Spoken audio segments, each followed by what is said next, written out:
Happy St. Patty's Day, Leon. Well, happy St. Patty's Day to you, Danny. Did you enjoy yourself today? Not like I wanted to. Wear some green. I got green on. Made sure that the daughter had green on because nobody's pinching my daughter. Well done. I didn't have my kegs and eggs, though. I guess that's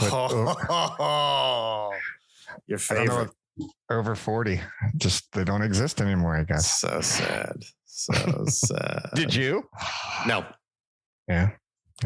And guess what? We are without our vice host again tonight. Mr. Jomes cannot make it.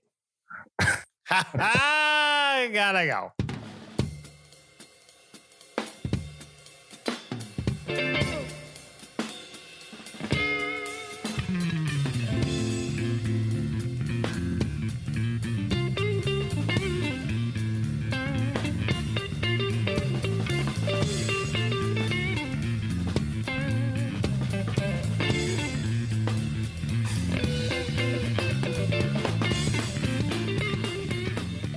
Welcome to the Bottle of Brown podcast. I am your host, Danny Paul. Joining me in the Bob Media studios is the Baron of Bourbon himself, the Regent of Rage, the oligarch of Orange County, Leon Coventry, ladies and gentlemen. Well, thank you, Danny. Although I don't want to be an oligarch right now. Aren't they getting all their assets frozen? And I don't know that I want to be a part of that. You are live under the orange curtain with spas and smokers and play golf every day. I don't know, sir. I think you're living the high life. Oh, I hope the sanctions don't affect me. Let's hope so as well. Happy St. Patty's Day, you Happy St. Irish. Patty's Day. You're Irish, right? The Blarney Stone. That's right. Grandmother's maiden name is McGurn. Yeah, there you go. We're from the south side by County Cork. What I love is whenever Ireland or native Irish people refer to their island, the way their brogue works is it's not Ireland, it's Ireland.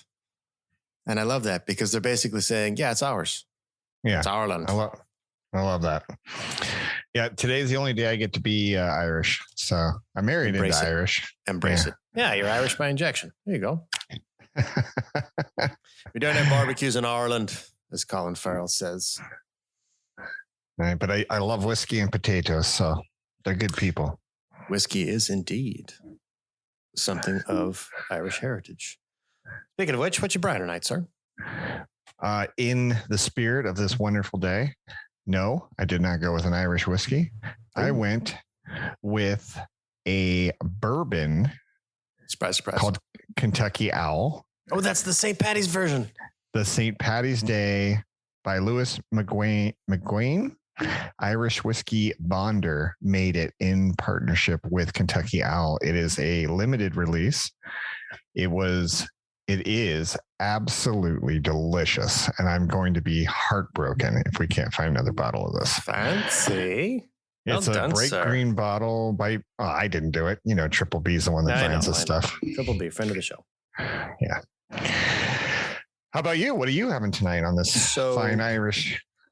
I thought about, because I know you were looking at Kentucky Owl, and I know it was one of your finalists. And so I thought maybe I could try and find some Kentucky Owl, but I couldn't find your special St. Patty's Day version. So I went down and I found something else. And what I found was Dunville's, which is 3 Crowns blended Irish whiskey with a sherry finish. Now, there's a rub here for those of you at the Bobs that are listening at home. You're going to catch me here because it's Dunville's from Belfast. Belfast is technically North Ireland. And anybody knows that the North Irish usually wear orange during St. Patrick's Day because they don't celebrate the same way the mainland Irish do. But here's the rub. It is distilled in Belfast, and it is a Belfast blend. However, it is produced, packaged, and distributed from Ireland proper.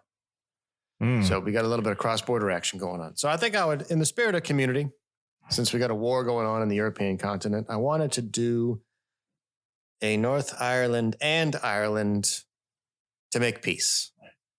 And so here we are. I think that beautifully done, Danny. Beautifully done. 3 Crowns blended Irish whiskey, sherry finish, Dunville produce of Ireland. How's it taste? It's very light, as you can see. It's not.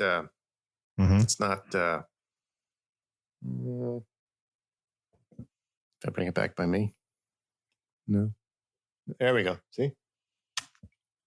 Very light color to it. It's not very dark at all. But it's good. It's got that sherry finish. It's got a nice little sweetness to it. It's good times. They say there's notes of caramel and vanilla and, yada, yada, yada. Anyway, the conjoining of the North Irish and Irish excuse that I just came up with at the last minute rolls very well into our next segment as we talk about one of the great wars of the land of the Brown. And with that, let's talk about Brown. How you doing? Whiskey and whiskey. This is the darkest brown you got. Yeah. Say, Holmes, where they hiding the scotch? What about, Brown. That's code for bourbon. Great stuff, this bourbon. Comes from a land called Kentucky. Talk about Brown. There's a special rung in hell reserved for people who waste good scotch. Scotch? Oh, yes, I think so. Could I have one more of these with some booze in it, please? Before we get into our talk about Brown segment, I have something that I wanted to share with you, Leon, and that is a little fun fact here. First St. Patrick's Day parade was held March 17th, 1601. Also, fun fact, it wasn't held in Ireland. I was going to say, where was it? It was held here in what is now St. Augustine, Florida. And so while we normally disperse the great state of Florida on this show, this is one of those opportunities where we go, well done, boys. The first St. Patty's Day parade was held in what is now known as St. Augustine, Florida, Spanish colony under the direction of the colony's Irish vicar, Ricardo Artur. More than a century later, homesick Irish soldiers serving in the English military marched in Boston in 1737 and New York City in March 1762. St. Augustine, home of the Hall of Fame of golf, where Tiger was just inducted last week. Yeah, that's where TPC Sawgrass is. Yeah, golf is Saugus. Love Sawgrass. Golf is a friend of the show. Anyway, that's first St. Patty's Day parade. Let's get on to talk about Brown, which is the tale of two buds. The centuries-old feud between American Budweiser and Czech Budweiser. This comes to us from melmagazine.com. As always, we put the links to these articles in the show notes if you want to follow along at home. I just got a note here from Mr. Jomes. He should be logging on momentarily, so he will join us in the midst. We need to demote him. How do you demote somebody? What do we call him then? Do we call? He's on probation. He's on probation. He's double secret. Super secret double probation. Double secret probation, vice host Mr. Jomes. So this is an interesting one because Mr. Jomes will attest once he finally logs in, as we actually went to the Czech Republic as part of a trip we took when we were like 25 to go on a rail pass through Europe. And we ended up in Prague.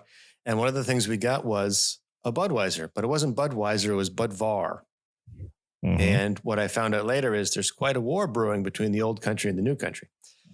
So the article begins, there are actually a couple different Budweisers, the American version and the Czech version that inspired it. But the world is clearly not big enough for the both of them, as they've been fighting over the name for 100 years. Depending on where you're reading this, you may not know that there are two different Budweisers. If you're in the U.S., you'll be imagining the watery tasting American Budweiser with its dark brown bottle. Nice description. Silver and red label, blue sans serif name plastered across the front. If you're in most of Europe, however, you'll probably be picturing a light green bottle wrapped in a cream label with a red sans serif name over it that reads Budweiser Budvar. And if you're thinking of the latter, you'll likely be hankering after its creamy, malty, delicious taste. And that is true. I remember liking it very much and saying to myself, this is not a Budweiser. This is bullshit. But then again, it's good stuff. Wherever you are, you'll likely know of each beer, but not by their original names. In most of Europe, American Budweiser goes by the name Bud. And in North America, Budweiser, Budvar, goes by the name Czechvar. In the UK, where the author is, they're both called Budweiser. As you may have guessed, there's a big fight raging about it all, which has been going on for over 100 years. All started in the 13th century when the King of Bohemia, now known as the Czech Republic, granted the city of Česká Budějovice, I'm sure I'm getting that right. Well done. Which translates to Budweis in Germany, the rights to brew beer. It called its brewery Budweiser Beer, meaning simply beer from Budweis, which is the right to brew beer. 1795, another brewery was set up by the city's German-speaking citizens, this time called Budweiser Burgerbrau. This brewery started shipping its beer to the United States in 1875, which brings us to Adolphus Busch, co-founder of Americans Budweiser-owned Anheuser-Busch. Visited Bohemia, found himself enthralled by the beer and its brewing process, so he took the name and the process and started brewing his own beer in the United States called simply Budweiser. Busch even admitted his intent to copy the original beer in a New York district court in 1896. The idea was simply to brew a beer similar in quality, color, flavor, and taste to the beer that made it Budweiser. So, Well, it sounds like he didn't do that. what do we If you think of said that this? it's a much different drink. I personally don't think Budweiser is anything near the Budvar that we had in Prague. Jay, what do you think, since you're just joining us now? They're not the same.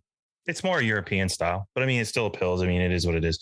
I think it's the American Budweiser's it's not the same beer, but I mean, I also don't think Budweiser is the Budweiser that we remember from our youth. it's true. I think the that's Budweiser more or we less. have now has got that drinkability bullshit, which is just means they add sugar or some sugar substitute.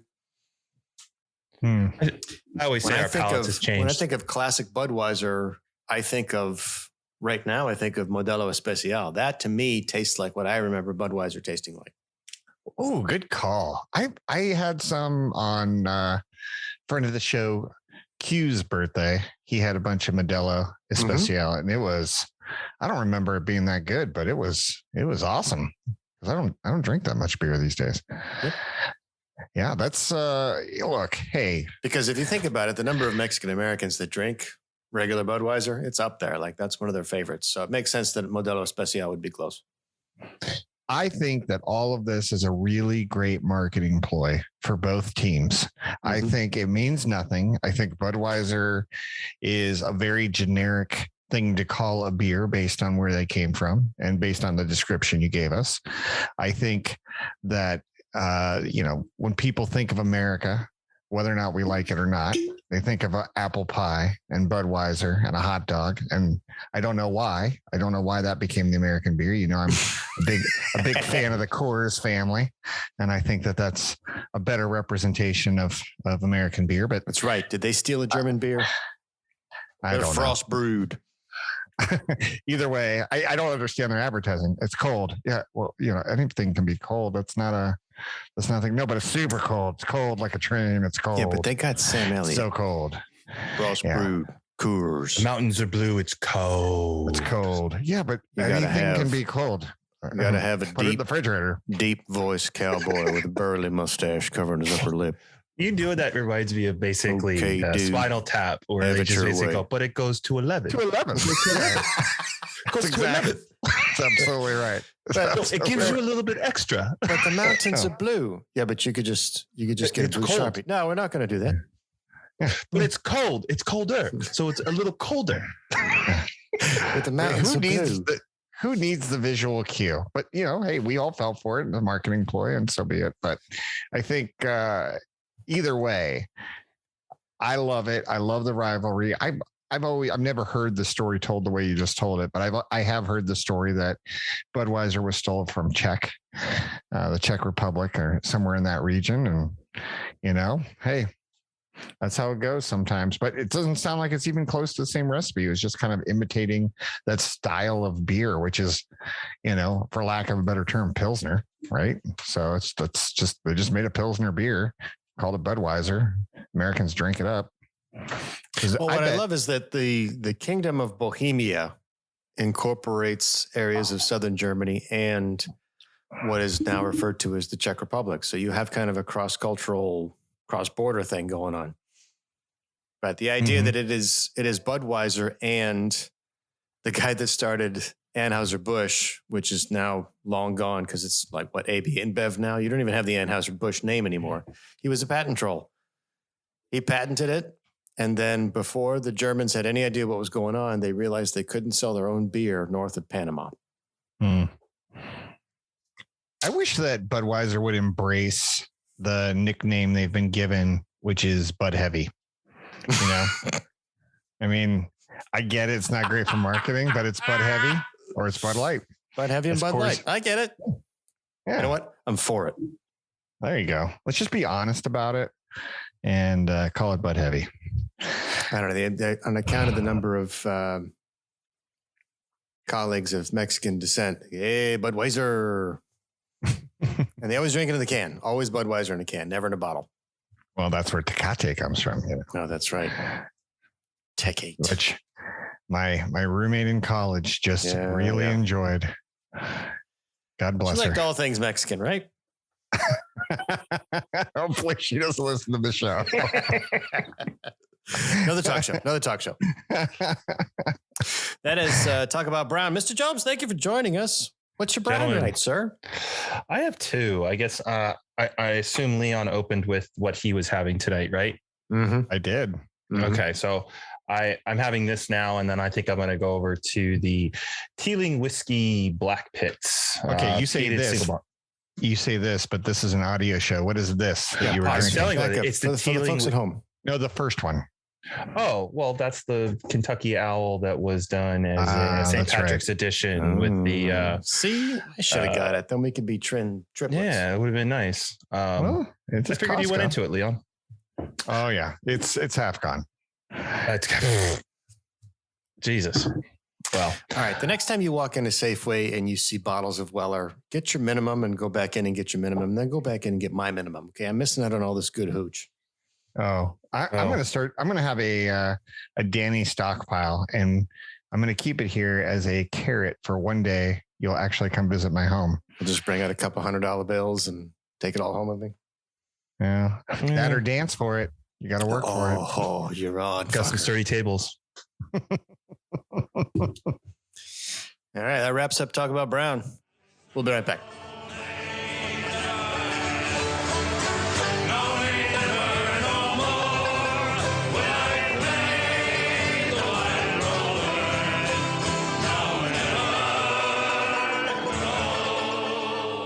All right, welcome back. Let's get into business news. News team, assemble! Let's get down to business. And I got news for you. Today's business news comes to us from Penn Live. This is a funny one to me because I've worked at a McDonald's, so I remember this, but I've also tried to order a shake from McDonald's, and so I'm aware of this. The third part is that it is St. Paddy's Day and the eponymous Shamrock Shake. I haven't had a Shamrock Shake today. I've never not had one today. Get your ass down there, man, because they're going to go away if the goddamn shake machine works. Let's get into it. McDonald's sued for $900 million by ice cream machine hackers. McDonald's is being sued Wait, by... who sued who? Okay, there we go. Sorry. McDonald's is being sued by Kitch, Kytch, Kitch, a startup that worked to fix the ice cream machines by inventing a device, according to Wired. Kitch's legal complaint was expected. McDonald's was accused of false advertising. Hence, the startup's co-founders, Melissa Nelson and Jeremy O'Sullivan, are requesting $900 million in damages. Since 2019, Kitch says there was a phone-sized device meant to fix McDonald's ice cream machine issues through installation. The device was meant to intercept each machine's internal communications. It was to be sent out to a smartphone or web interface in order to help owners fix their machines, according to Wired magazine. Though, in November 2020, McDonald's sent out emails requesting all franchisees remove the device from their machines. In the emails, McDonald's says Kitch's device violated the machine's warranties and intercepted confidential information. Fast food chain also said the device could lead to serious human injury. Kitch denied this claim, calling it defamatory. Nothing is more important to us than food quality and safety, which is why all equipment in McDonald's restaurants is thoroughly vetted before it's approved for use, the statement read. After we learned that Kitch's unapproved device was being tested by some of our franchisees, we held a call to better understand what it was and subsequently communicated a potential safety concern to franchisees. There's no conspiracy here, but is there? You know what? I'm on Team McDonald's here. I don't trust these guys. Oh, indeed. I don't trust them. I agree. So there's a law coming through the books right now, homies of mine, about the idea that you can fix your own product without requiring manufacturer-specific service personnel. This and not was voiding the warranty. Yeah, it was enacted on automobiles under the Magnuson-Moss Warranty Act, which was a big deal because the idea of you couldn't put on aftermarket brake pads or put a different kind of oil in and void the warranty for your automobile. But there was still the idea of they're not going to release the service manuals to you. It needs to be repaired by an authorized service professional.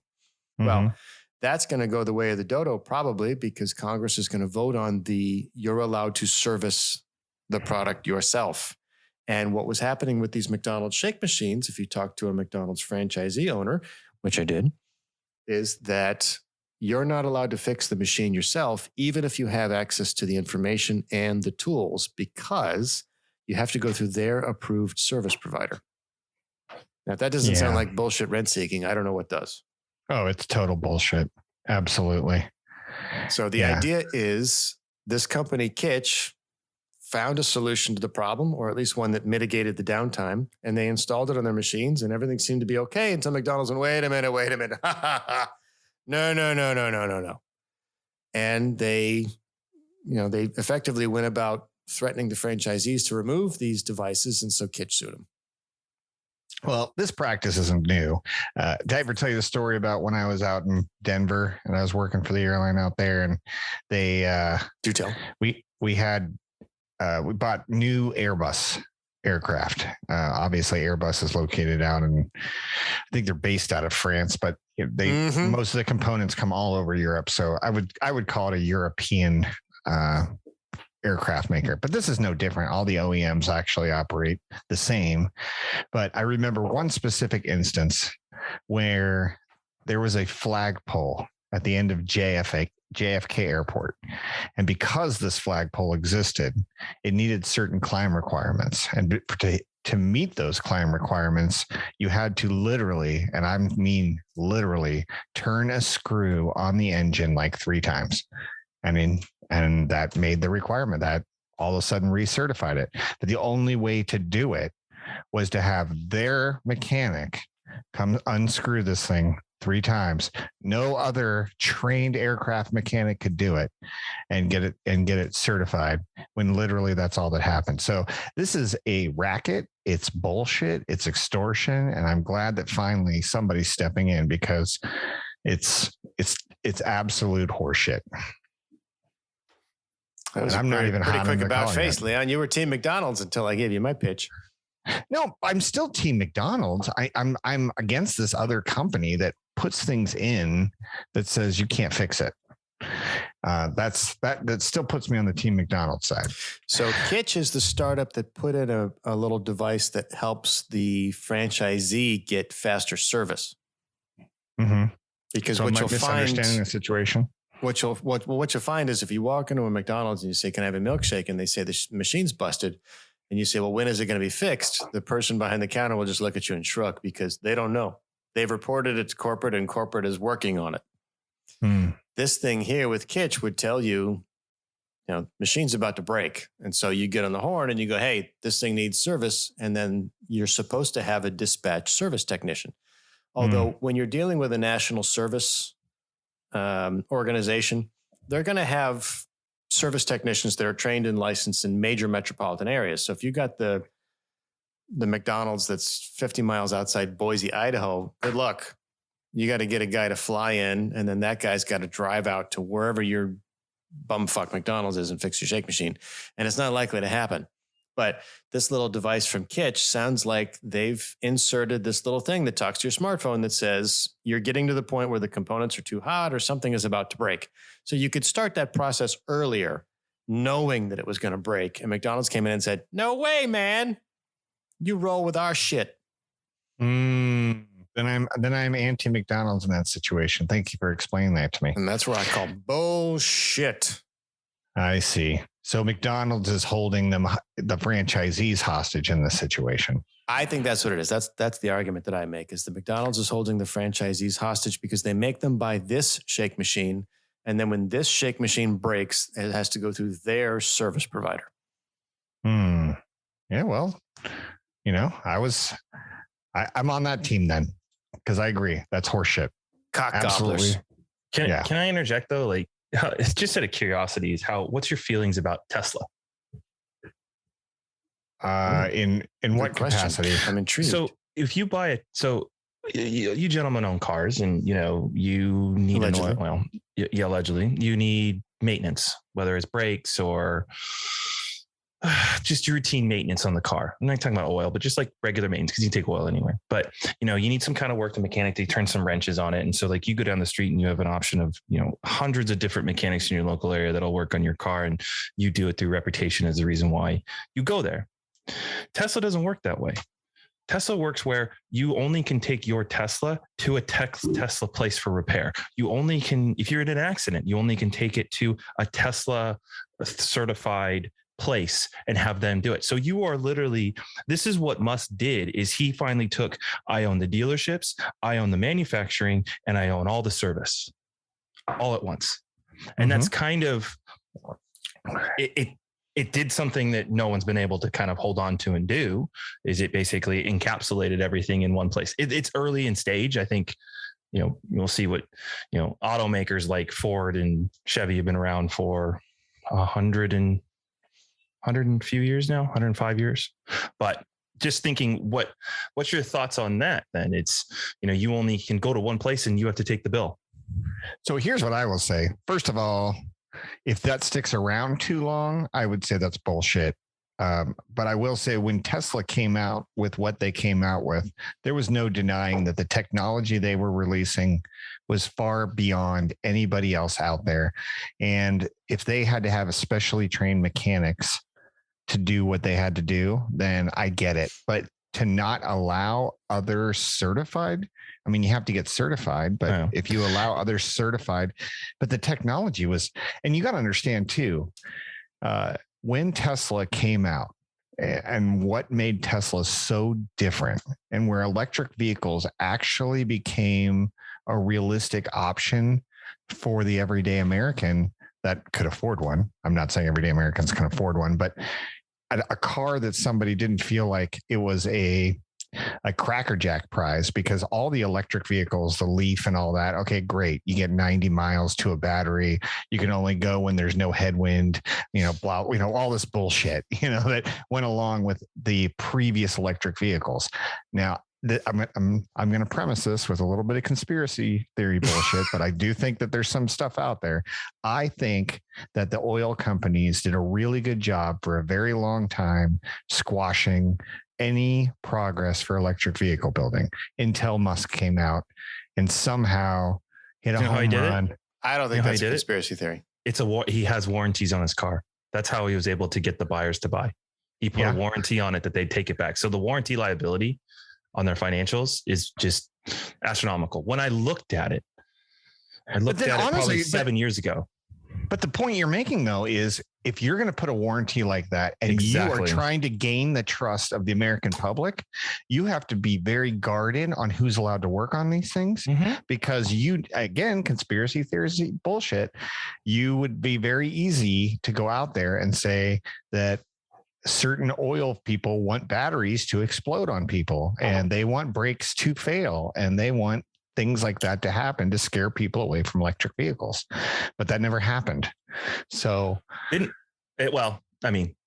isolated cases, but I mean, overall, at the end of the day, Tesla is a massive success right now. And you can't contest that. Yeah, I know. My guess is that this is a nascent technology. And I also want to look at the clientele that buys a Tesla.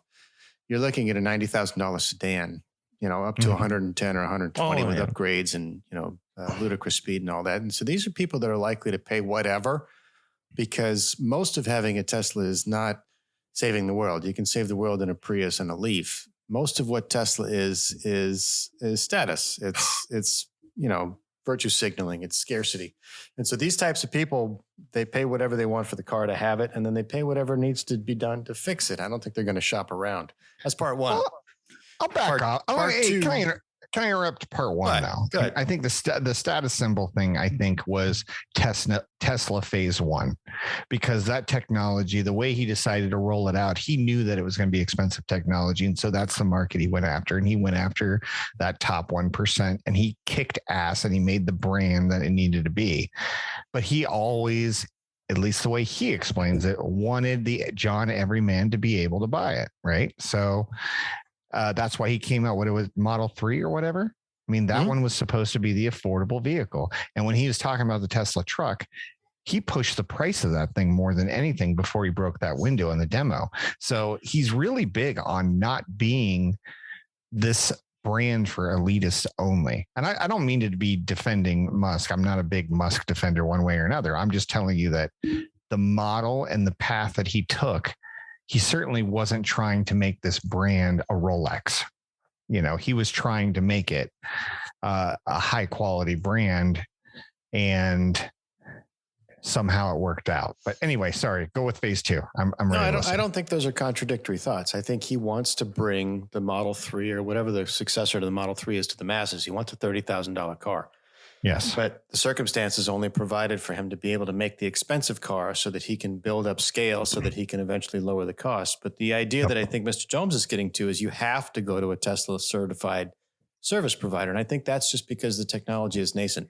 I think if you go to areas like San Jose or San Francisco or New York or Oslo, Norway, or places where Teslas are sold in mass, I bet you'll find a Tesla repair guy who's not under the Tesla banner. And he was probably a former Tesla repair guy that opened up his own shop.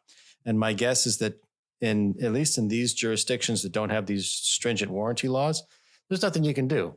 If somebody is Tesla certified, they can work on your car. So I think right now, the exclusivity of a Tesla certified technician is just the fact that it's very difficult to get certified, but I don't think it's possible. Well, I don't know anything about it, but Mr. Jones seems to, and you can't He's see right. it at home. He's right. He's been trying to avoid he's saying, the automotive no, dealer wrong, model Danny. in every state except I think New Jersey and maybe now West Virginia, or some bullshit where you have to buy a car through a dealer. That's fucked up. It's fucked up. Yeah. Well, we're out of time, but I'd like to shelf this one. I'll come back with more intel on the structure and what you can and can't do if you own a Tesla. I think it's an interesting concept. Obviously, like there is the total, vertical integrated model of business, whereby if you were a winery, you own the vineyards, you own the crush pad, you own the, all of your winemaking tools, you own your barrels, you own everything all the way down. And then you have your distributor chain and so forth. You own the whole thing. That's extremely rare to do. It is done. But this idea of basically owning the whole thing is you're not giving away margin. You're owning it all. And it's a great growth platform. Auto's different. Every industry is different, but we'll continue. Vertical integration is the holy grail of business. I think what this article is bringing up is you can't lock customers out. You can't penalize them for finding outside solutions. Mm-hmm. Excellent conversation. I like it. Let's get to the crank file. I could look for something in the crank file. Crank file. Whatever. Today's crank file comes to us from cheddar.com. Authorities seize nearly $3 million worth of meth in onions. The article begins, authorities seized nearly $3 million worth of methamphetamine hidden among a shipment of onions during a tractor trailer's inspection at a federal facility in San Diego. This seems like when people hide weed in coffee already. Is that what's going on here? Go ahead. Well, you might be jumping the gun, Leon, but I'm with it. Okay. Onions might throw off the dogs. Is that what you're thinking? Yeah. A canine unit for the U.S. Customs and Border Protection alerted to the trailer's shipment of onions on Sunday, and officers found nearly 1,200 small packages of meth, the agency said Friday in a news release. 46-year-old driver. That basically says you're wrong. 46-year-old driver, a Mexican national who was not named, was arrested for the alleged narcotic smuggling attempt at the Otay Mesa Port of Entry commercial vehicle facility. We have not been to Otay Mesa, I don't think. Have we? Otay. We've been to San Isidro. I think we've been to Nogales. There's some other areas we've been across the border at, but I don't know. What's the one south of Brawley? Do you know? Nope. No. We've been to that one. But we certainly have not been to Otay Mesa. Nope. The packages of meth, more than 1,300 pounds, 606 kilograms for those of you outside the United States, were shipped into small globes with a white covering, the agency said, and meant to blend into the onions. Oh, that's genius. They There it hid is. Pokemon balls inside the onions. Mm-hmm. While we have certainly seen narcotics and produce before, it's unusual for us to see this level of detail in concealment. Well done, meth onion people. But you lost about $3 million on the street. Well, This happened the day before Valentine's Day, too.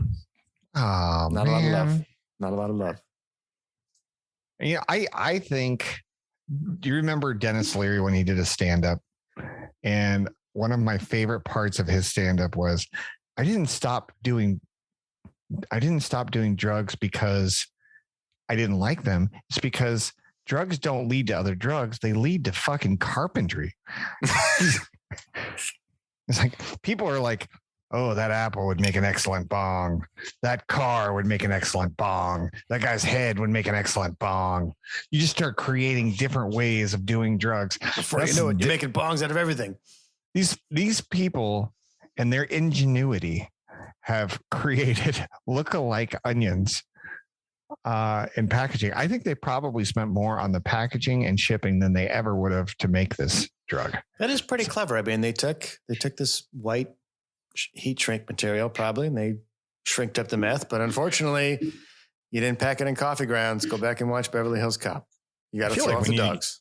We need to get these drug dealers out there to help us cure cancer. They're the smartest people on the planet. We just need to get them working for the right cause. That's what it is. It's poor recruiting practices. Thank you, Leon. No, it's definitely one of those things where I keep them coming. I love these ways that people have tried to hide, smuggle. Smuggling has been around for eternity. It's not new. Just the ways to smuggle is always being innovative and new, and I love it. I love reading about it. I love how these different. I mean, nobody likes when they're like putting them in people's bodies and pushing them across. Where that's bad. I mean, there is a line to cross. But if you're basically mimicking an onion, then I'm all for it. That's hilarious. High marks for creativity. Yes, high marks for creativity. They get a gold star. That wraps up the Crank File. Let's get on to Because Florida. Because anything goes to Florida. Baby, let the good times roll. Because anything goes to Florida. Come on down and do your worst. Today's Because Florida comes to us from the Sun Sentinel. South Florida Publix customer shot to death after argument in checkout line. Now that's Publix, Publix. For those of you outside the state of Florida, Publix is a supermarket. Mm-hmm. This one happened in Coral Gables. An argument in the checkout line of a South Florida grocery store escalated into a fatal shooting. The argument between two men started in the checkout line of a Publix on Saturday evening in the upscale neighborhood of Coral Gables, known for its Mediterranean-style mansions and the home of University of Miami, the U. Home of Bacardi. Bacardi's in Coral Gables. Mm-hmm. See, they should be drinking. Instead, they're bringing guns into the grocery store and picking fights in line. Oh, look at this one. Osmel Lugo Gutierrez, 51, has been arrested and charged with murder after shooting a man in the line for lotto tickets around 6:15 p.m. at the Publix located at 106 Ponce de Leon Boulevard. During the argument, Gutierrez pulled a 9mm Glock 19 from his waistband and shot Franklin Jose Pinheiro, 49, once in the chest, killing him, according to an arrest report posted by the TV station. Pinheiro took a step towards Gutierrez, who then immediately fired his gun. After he was arrested, police say Gutierrez told them the victim was unarmed. Police also said in their report that security cameras inside the Publix captured video of the entire incident. A Publix spokesperson released a statement about the shooting, according to the TV station. Our thoughts are with those who are impacted by this tragedy. We are cooperating with local law enforcement. Since this is an active police investigation, we cannot confirm any additional details, which is basically fluff. Well done. Something happened. We know about it. We're not saying shit. Well done. That's PR 101 right there, people. Well, let's jump into a heavy subject. Being Florida, I believe this is being Florida. It's got to be concealed carry state, right? It's got to be. I think so. Yeah. So it makes you wonder. I don't have a concealed carry. I could have gotten one in Ohio. I didn't get one. Obviously in California, I'm not sure I'm even allowed to have a sharp, pointy pencil in my pocket. I can get one here in Arizona. Yeah, I'm sure you can. But I think, I don't know how the rules work, and maybe the Magic 25 do, but at what point when you have one of those, and I'm not even saying any of these people actually had them, maybe you did, maybe you didn't, but when are you allowed to and acceptably allowed to draw your weapon and defend yourself? You would assume that it's somewhere along the lines of when you feel threatened or your life feels threatened. And could that happen in a matter of a second or two? Yes. Right. I guess that could happen. I don't know. Obviously the scenario doesn't seem like it warrants a gunfight, but I've seen much worse. We've seen much worse, right? We watch professional baseball players, professional football players, professional hockey players have massive fights in the middle of a game. Emotions get the best of all of us. But at some point, I think, if you ever feel threatened and you have a concealed carry, I think that's when the gun comes out and people get shot. And I think it's both good, meaning it's supposed to be a deterrent against aggressive behavior, but obviously it doesn't seem to work in this scenario. And this is where the bad comes in. And I think a lot of people that are anti-gun, and I'm not saying one way or the other which way I'm for. I'm just saying that if you're anti-gun, this is a perfect scenario. And if neither one of these people had a gun, you'd have two living people at the end of this with probably black eyes. So, and one person with a lottery ticket that's worthless. The part that stuck out to me was 51 and 49. What kind of action are you getting in at this age? I'm not going to get into the fact that it was a 9mm Glock 19. And I think a Glock 19 is a very specific type of weapon. Doesn't say anything about concealed carry, just said he pulled it from his waistband. The idea that the other guy was unarmed and the killer admitted that the other guy was unarmed makes you wonder, was there something else going on here? Like this didn't seem like I'm missing a piece. Just an argument over a lottery ticket, unless it's Florida, because, we like to make fun of Florida. But this just seems like egregious because there's a lot of bad stuff that happens in Florida with human trafficking and drugs and coming over from Miami and other Caribbean nations. I don't want to talk about all the kids that go missing because of alligators and shit. This seemed a little bit way over the top, such that it made the Because Florida segment, because a 51-year-old shoots a 49-year-old who was unarmed with a Glock 19 in a supermarket. Now, this is the shittiest game of Clue that I have ever seen. Fair enough. I'm not denying that. I'm not denying that it one way or another. I think absolutely the scenario should have never happened. And this seems very Florida in the environment it happens. I can't help but picture while you were describing it. I know you opened with it's in Publix. You described what a Publix was, but as soon as you went into the scenario with lottery ticket and all that, I went right to like an inner city. I pictured the whole event happening in inner city. Like this is a Publix like in Coral Gables. Store, this might as well be a Whole Foods in Beverly Hills. Coral Gables is a really nice area. Very nice area. Yeah. Yeah. Well done, Florida. It's Florida. You knock it out of the park. I'm constantly scratching my head, and that's hard to do these days. So, Jones is back. He just doesn't seem like he wants to say anything. It's probably smart. Yeah. It's Florida. I don't know. It's Florida. Succinct, classy. Well done, Mr. Jack. Yes, it's Florida. My thoughts go out to the family of Mr. Gutierrez, 49. Mr. Gutierrez was the gunman. So our thoughts go out to Franklin Jose Pinheiro and his family. We're very sorry. That wraps up Because Florida. We'll be right back.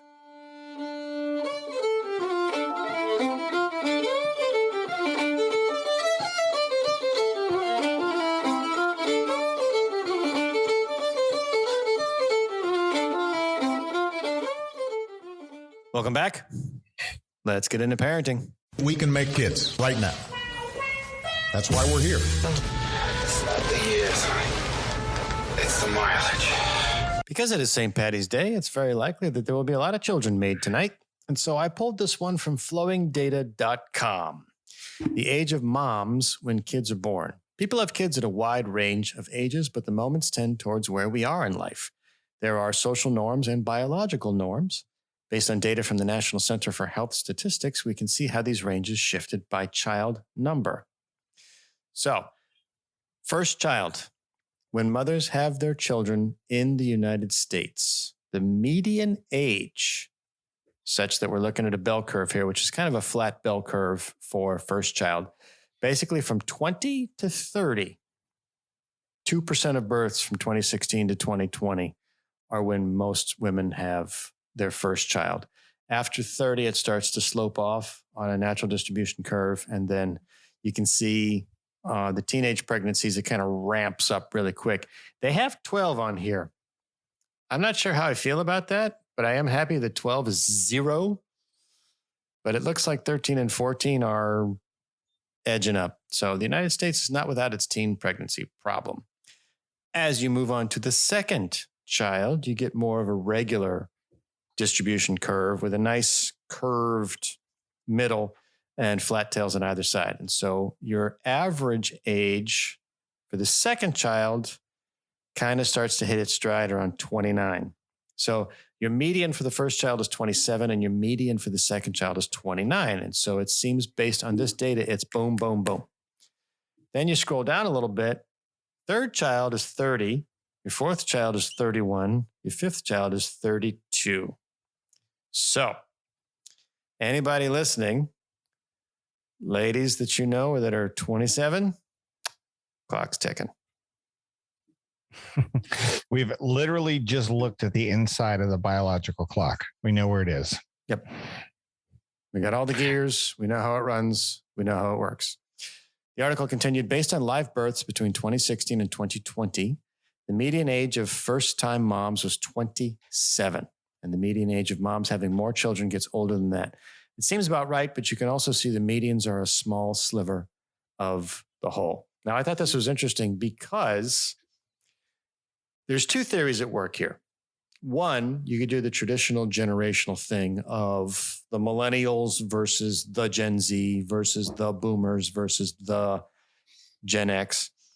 The other part of that theory is the every other generation theory, right? So if you're old when you have kids, your kids are going to rebound and have kids young.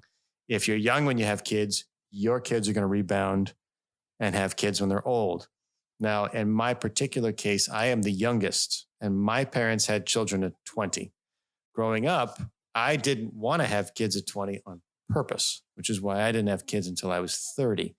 And I think that says something because where you have children in your life cycle, in my opinion, will affect how you view the art and the act of having children, such that when you communicate with your children about having kids, they remember how you react to it. So one end of this theory is maybe if you have kids later in life, you go, we had all this life and now we're old and it's difficult for us to raise you once you get older because we're slower, we have less energy. And so your kids go, well, my parents are old. I don't want to have to deal with that. So then they have kids young. Flip side of that is we had kids way too young. We didn't have any money. We struggled. So what do you guys think about those two sides of the coin? I mean, I hear your ping pong and both of those make a lot of sense. This is one of those things where I think that there's just so many different external factors applying to this, right? And I think for me personally, and my parents did have me young as well. I think my mom was 21 and I already had an older sister at that time. So it was very different. It's hard to comprehend having kids that young. But guess what they were able to do at that age? Afford a home, right? And we can't. So I think there's on some level, and I know that this is a constant conversation topic, and how do we get people to be able to, if people have a home and a safe place and a job, right, then they'll feel more comfortable in growing a family. And sometimes you don't have that ability, right? And sometimes you get the whoops and that's okay too, right? And the whoops is different than a planned. I wish it was possible to see these charts as far as planned versus not planned, but I know that's almost impossible. But I think, Danny, when you're talking about it, your kids were as planned as they could be on some level, right? Like you got married, you both said, I want kids. You probably made some official decision to say, we're pulling the goalie. Let's have some kids. At least that's what we had, right? And I think that's common once you get into that 28 to 34 range where you don't have any kids yet. But if you have the ability and you feel like you are in a position where you can raise kids, I think society plays a stronger part than what you were talking about, which is how you were raised. I think society giving you the ability to safely raise a kid at the age, and once you're age appropriate to do it, that's when it happens. That's how I feel about it. That's a good point. Mr. Jones brought this up in episode 52 where, it's just getting expensive to have a kid. So people aren't having them. Mm-hmm. Exactly it. I think Leon hit it where, there's people that have lesser means financially, educationally, and so forth that, they, would probably maybe fall to the other end of it where, they've had to make their career choices earlier in life versus, people that are more well off where they get to go to college and intern or whatever the case may be, and, more planned life. And so everything becomes more planned in the sense of, okay, I bought a house and now I want to have kids and marriage and all that other stuff. So it's an interesting thing. I guess it's kind of, I would definitely, the truth is that people are having kids later in life. That's well documented. I mean, that's pretty much what this is showing. And, versus our parents, which I think all of us had parents that had us in their 20s.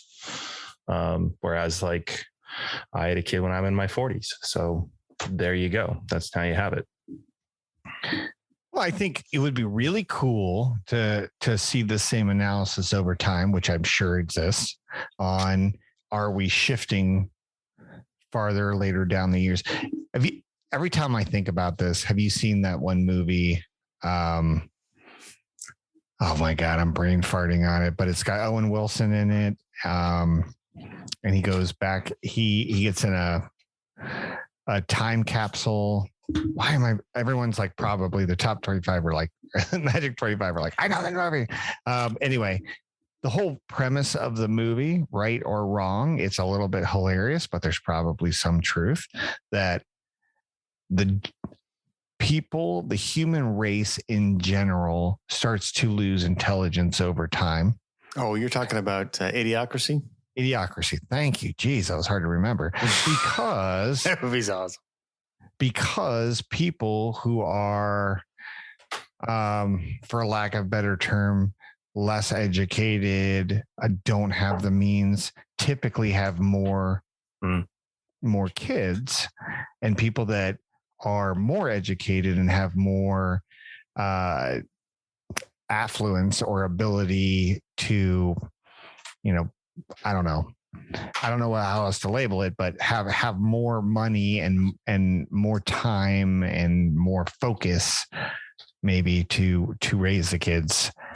They have one or two when versus 5 or 6. So eventually the population will start to overcome and the population starts to go that way. And I don't necessarily believe it, but it's actually very, very funny. Look at where people are and what their mindsets are when they decide that they want to have kids. I can't wait to see the numbers of the COVID babies, right? Everybody was locked up. Yeah. We got one. Can I get 2? Gonna get a 2. Gonna get a 2. We got 1. Sex is free. Yeah. So everyone's locked up. So you're either going to strangle each other or you're going to make a baby. So I want to know the divorce rate. I want to know the divorce rate also. It's higher than it's ever been. It's higher than it's ever been. That I do know. There's a lot of things that happened over lockdown where it's like, I don't want to do this anymore. And that's in a good way or a bad way. Yeah. More marriage proposals, more divorces, more kids, more bad, more good, but more closure in a way that we haven't seen in a long time. Right. Yeah, I just think there's a lot of external forces. I don't mean to poo-poo your theory. I think it's absolutely, Danny, a major contributing factor. It's just not the only one. If you have the means to control when you have children, it definitely makes sense that you would be educated about it and decide when you want to bring a child into the world, Leon. So if you're not educated enough and you don't have the means, you're going to have more kids because sex is free. So I think there's room for both of our theories, but I think you made a very good argument. And with that, we come to the end of parenting. Leon, are you ready? I am. So far, Danny, I haven't heard a single logical reason. No, don't accept this. It's frustrating. And we haven't cured cancer. We have not cured cancer. I don't know the answer. I'm just ranting about it. Leon, the floor is yours. We've talked in the past about what I do. I've been drinking from a fire hose when it comes to being a landlord. I find the whole industry incredibly fascinating. One thing that I am still choking on, and I get it. I get how it happened on some level, but I'm going to introduce the story and then you're going to know where I'm coming from. I have an elevator in one of my properties. I actually have two in that single property. The elevator, I have regular service done. You have to do this. The state requires it, right? Everyone's like, yes, I'm glad the state requires elevators to be safe. I'm glad that when I step into an elevator, I don't need to worry about falling to my death. I think we all can agree to that. I'm not denying that. 100%. Yes, we should do that. Okay. We're all on the same page. The problem is that there's these niche safety areas where the barriers to entry are so robust and almost impossible that it really, really turns monopolies in areas that are servicing these items. I'm talking about fire sprinklers. I'm talking about elevators. I'm talking about things that are safety related. There is less than a handful of groups that will do this. And they had to go through so many damn hoops and they had to pay so much to get to where their certification, and they still have to constantly go through all of these hoops that cost so much that by the time it gets passed down to the consumer, when I have an elevator door that's not working properly, it costs me almost $4,000 to fix. Ooh, that's asinine. That isn't realistic. It doesn't help society. You're not providing a value anymore. You've actually detracted. I'm a good landlord. I believe in safety and I will spend money to do it. But when you have those types of numbers coming down the pipe, you are literally asking everyone to cheat. You are asking people to ignore and find workarounds and do things that are not kosher. And that is the reality of things. When you make trying to be the legal, law-abiding, safety citizen financially impossible, all you end up doing is encouraging people to go the other route just so they can stay above water. Luckily for us, we're much better businessmen than that, and we can still do both. My main complaint here is that the regulations just keep piling on and piling on and piling on.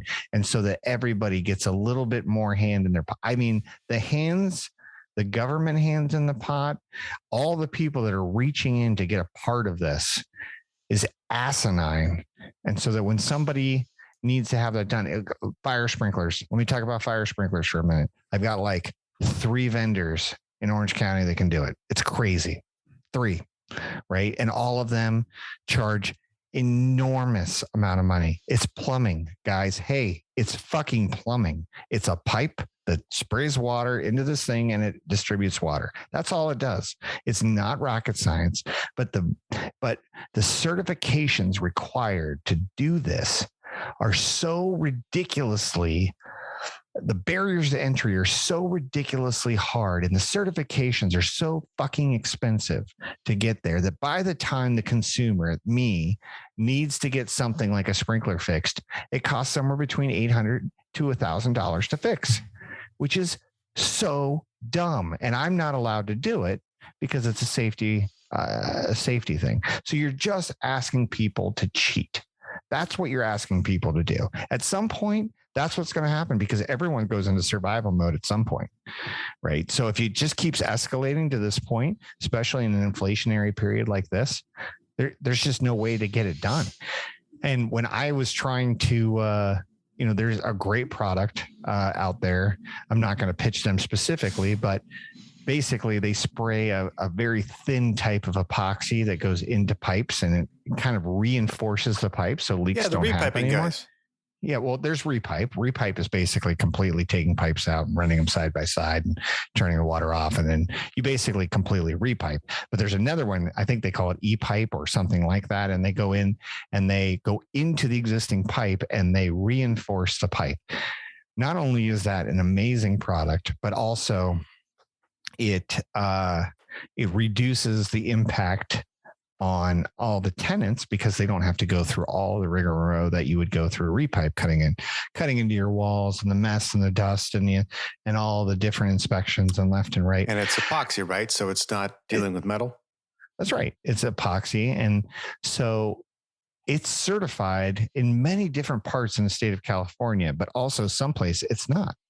And it's because when you talk to them, they haven't jumped through the multi-$100,000 hoops of certification and paid off the right government people to get the licensing to do it. And that is where the system is broken. It's broken. It's not right. Everyone wants to be safe. I agree. I don't have an answer.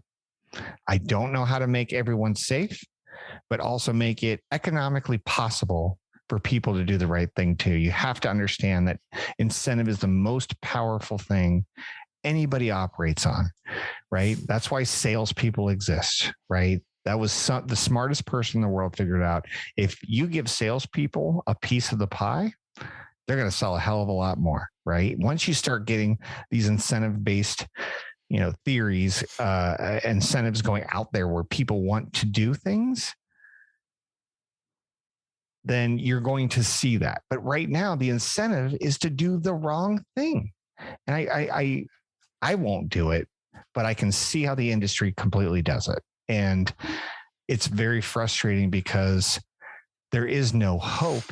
I don't think there's any hope that anyone's going to step in and say, we want less regulation in these areas, because it makes you sound like you want people to die and you want people to get hurt, when really all you want is to be more economical, to be safe.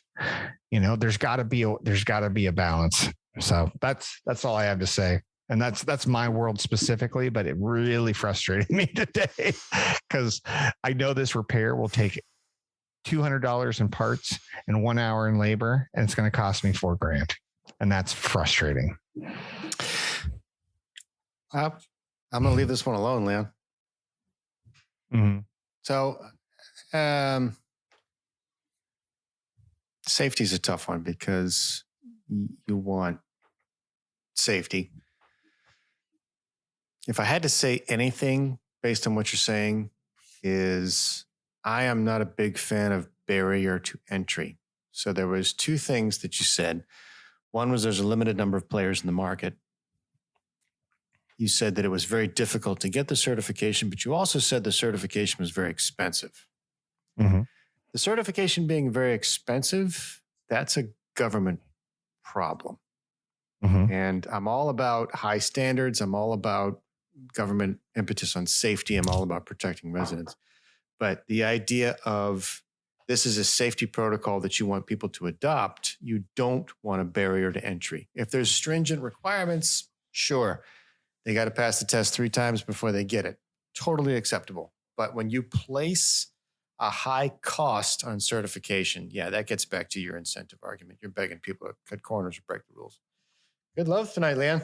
Mr. J, you got anything? No. I think I understand where Leon's coming from. I think that's the truth is that there's always places to cut corners. And I think there's too much red tape to things. In my industry I deal with, there are rules. You have to follow said rules or you get in trouble. And these rules are extremely expensive. But they keep things in check in my world. If they don't, they can create catastrophic economic, impacts. And that's what we've seen in the past. So I can't speak to Leon's issue, but yeah, man, it's sometimes, you have to follow the rules. And if you try to cut corners, well, in my world, you go to jail, but in, other areas, you don't have the consequence. Yeah, you could. Yeah. I mean, people get, and even worse, people get hurt. Right. Yeah. Yeah. That'd be the worst. That's the worst case. I don't think, sometimes people get hurt. It's more financially, but I always try to be above board or whatever I do. But yeah, it's an interesting thing to see today where everybody has their hand in your pocket. It's so ridiculous today in this world. It would seem with the number of buildings in your area alone that have fire sprinklers to only have 3 licensed contractors. There's certainly demand. And in a vacuum in a capitalist society, demand is going to get filled with supply. If there are people that refuse to satisfy that demand because of what they foresee as an unreasonable barrier to entry, that is a fail on the part of the person imposing the rules, in this case, the government. So I will say, if fire safety is important to you and the certification is cost prohibitive, you got to drop the price. The issue I think today is probably, and you'd say this too, is the demand right now, and anything that has to do with building something, it's just skyrocketing. And it absolutely sucks. And I'm only going to, look at it, maybe taking a step back. Cause why did this happen? And the issue is that, we don't, as a society here in California or the US, we don't give enough credit to trade schools. We don't give enough credit to people to learn a trade, to build and to do a career path. We just say, go to college. Well, that was a fucking mess. I'm a liberal arts major with nowhere to do. And I'm going to go down to Venice and play my guitar. I mean, it's just sad that there is a lot of lost time that is given and too much emphasis on kids going to school where they could be more focused to the trades, which is where I'm hoping one day we actually do crack that nut and we do build more trades and we build more of a structure of apprenticeship and journeyman and then into these other trades, because maybe that will fix some of these problems. I mean, but I think today in this society that we're in this economics is that it's always done by, we hire people at low level wage and we charge them 4 times the amount for them to go do the same work as anybody else. And, that's how they come up in this world. Well, I think you nailed it, Jones. I think you nailed it, because I think we need to, as a society, encourage and promote the trades. They're so important. And as more and more things happen, where it's like, how can I work from home? Well, you can't work from home and be a plumber. And you can't work from home and be an electrician. And you can't work from home and be a fire sprinkler technician. So they're not sexy. And if they're not sexy in school, then they're almost like, who's the one that's raising their hand saying that's what I want to be? And it's partly our fault. Like, we should be, whatever I ever encounter any of these people that work with us, I am so appreciative, because that job is hard. I mean, they're compensated well for it, but the job is hard, and I appreciate what they're doing. And it's tough. It's tough work. So My guess is that the tide is starting to turn. Now, again, the future's here. It's just not very well distributed. You're not going to see this en masse, I don't think. But with what Google's doing, Google says $300, 6 months, you'll get a job. You're going to start seeing micro certifications at a lot of these universities. I know that Arizona State's doing it. They're like quadrupling their virtual classrooms. Our mutual friend Gabby's going to the Graduate School of Business at Stanford virtually. Mhm. Fucking goddamn well done, man. So there are going to be outlets available that don't incorporate a traditional 4-year on-campus liberal arts education. And I believe this truly. I'm not. This is not one of my philosophical moments. I believe that that's going to trickle its way down. You're going to have these micro certifications now. Is the days of the apprentice journeyman master going to stick around? I don't think so. I think you're going to get a kid coming in that's going to want to learn a trade like plumbing or electricity or carpentry. And I don't think you're going to have that apprentice journeyman kind of mojo. I think they're going to get in, they're going to learn it, they're going to get their certification, they're going to go out and do whatever they want to do. Or you might see consolidation, just a lot of carpenters or a lot of electricians. But I definitely see the idea of get in, get educated, get out, get your certification, move on. I definitely see that pendulum swinging back. So the traditional route of a trade school, quote unquote, probably not. But the short-term micro certification of education and certification, I think that's coming, and it's coming in a wave. Yeah, I'd like to see it. I'd like to see it too. Let's hope I'm right. Well done, Leon. Let's get to the bottom of the bottle. This bitch is empty. Yeet! 2 little notes as we round third. It is St. Patrick's Day, named after the patron saint of Ireland in the 4th century. The word for today is Hibernian. It's an adjective, means of or concerning Ireland, usually referring to people. Colin Farrell is a Hibernian. When you think of somebody from Dublin or from Cork or from Killarney or from Dunleary, they are Hibernian people. And so if you happen to know an Irishman, specifically a native that's got a brogue, or you find somebody of heavy Irish descent, you can refer to them as Hibernian on this day. And since we're filming on St. Patrick's Day, you're not listening to this on St. Patrick's Day, but you can go back and you can say, hey, man, remember that time we hung out last week? You're a fucking kick-ass Hibernian, man. And I think they'll enjoy it. Second piece of wisdom I give you is an Irish blessing, because it is St. Patrick's Day here as we celebrate. And the blessing goes like this. May your troubles be less, your blessings be more, and nothing but happiness come through your door. And I wish all of you listening to the Bottle of Brown podcast, all you Bobs out there, and I speak on behalf of our vice hosts, thank you for listening. Thank you for joining us. And if you haven't already, sláinte. That's our show. You can email us at bottleofbrown.com or bottleofbrown@gmail.com. Call us at 602-529-4562. Leave a message for Danny, Leon, or Mr. Jomes. We'll play it on the air. Give us ideas for content or refute anything we say on the show. If you like the show, please like, follow, subscribe, and share with a friend, most importantly. We're on Apple, Spotify, or wherever you get your podcasts. Share a drink with us next episode. Same Brown time. Same Brown channel, bottleofbrown.com.